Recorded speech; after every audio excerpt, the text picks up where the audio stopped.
मरचू जंगल से लकड़ियां काटकर बाजार में बेचने गया, लेकिन उसे लकड़ियों के अच्छे दाम नहीं मिले।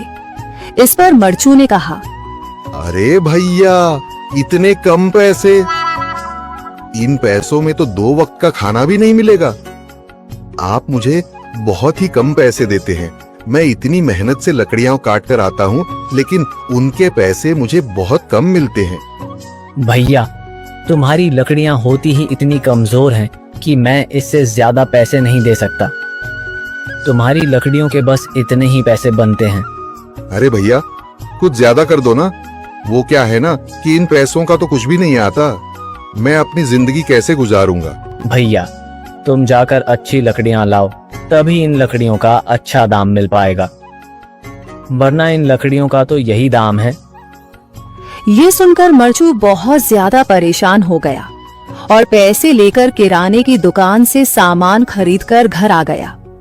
घर पहुंचते ही मरचू की पत्नी सीता ने कहा, अरे जी, सामान ले आए आप?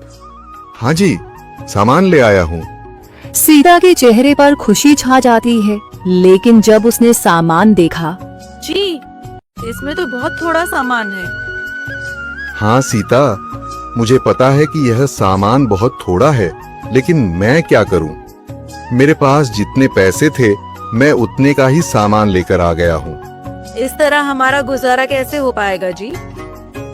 आपको तो पता ही है कि हम कितनी मुश्किलों से गुजारा करते हैं। हाँ हाँ, मुझे पता है, लेकिन मैं कर भी क्या सकता हूँ? मेरे पास इतने पैसे ही नहीं कि हम एक अच्छी जिंदगी गुजार सकें। इतनी मेहनत कर रहा हूँ, लेकिन फिर भी मेहनत का फल नहीं मिल रहा। इतनी मेहनत से अच्छी लकड़ी काट कर आता हूँ, लेकिन मुनासिब दाम नहीं मिलता। मैं तो बहुत परेशान हूँ। क्या करूँ? कहाँ जाऊँ? अरे जी, आप परेशान न हो, आप कोई और काम देख लें। मैंने कई बार काम तलाशने की कोशिश की, पर किसी ने भी मुझे काम नहीं दिया। ये सुनकर सीता भी काफी ज्यादा परेशान हो गई। मरचू से सीता की परेशानी नहीं देखी गई।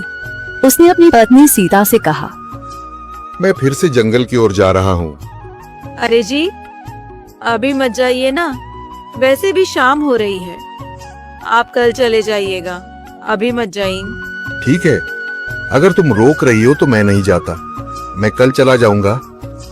इसके बाद मरचू गांव में घूमने के लिए चला गया। तभी उसे एक आदमी मिला और उसने कहा, कहाँ जा रहे हो भैया? और सुनाओ, क्या हाल चाल है? जिंदगी कैसे गुजर रही है? अरे भैया, तुम्हें तो पता है कि लकड़ियां काटकर कैसे गुजारा होता है। हाँ भैया, तुम सही कह रहे हो। और आसपास के जंगलों में अच्छी लकड़ियां भी नहीं है। इसके लिए तो जंगल के अंदर जाना पड़ेगा। पर जंगल के अंदर तो काफी सारे जंगली जानवर होंगे। मुझे बहुत डर लगता है भैया, मैं जंगल में कैसे जाऊंगा? हाँ भैया, जंगली जानवर तो होंगे, लेकिन अच्छी लकड़ियां तो वहीं से ही मिलेंगी। ये सुनकर मरचू बहुत ज्यादा परेशान हो गया, लेकिन वह आदमी कह रहा था, जंगल के किनारे की सारी लकड़ियां कट चुकी थीं। अब सिर्फ जंगल के अंदर ही अच्छी लकड़ियां बची थीं। अगली सुबह मरचू लकड़ियां काटने जंगल की ओर चल पड़ा। जंगल में आने के बाद मरचू ने कहा, अरे, यहाँ पर तो लकड़ियां ही नहीं हैं। वो आदमी सही कह रहा था, लकड़ियों के लिए तो जंगल के अंदर ही जाना पड़ेगा। और जंगल के अंदर जाना क्या सही रहेगा? मुझे तो बहुत डर लग रहा है, क्योंकि वहां पर तो काफी सारे जंगली जानवर होंगे जो खतरनाक होंगे। अगर आज मैं जंगल के अंदर नहीं गया तो मैं आज घर पैसे लेकर नहीं जा सकूंगा, और फिर जब पैसे नहीं होंगे तो गुजारा कैसे होगा?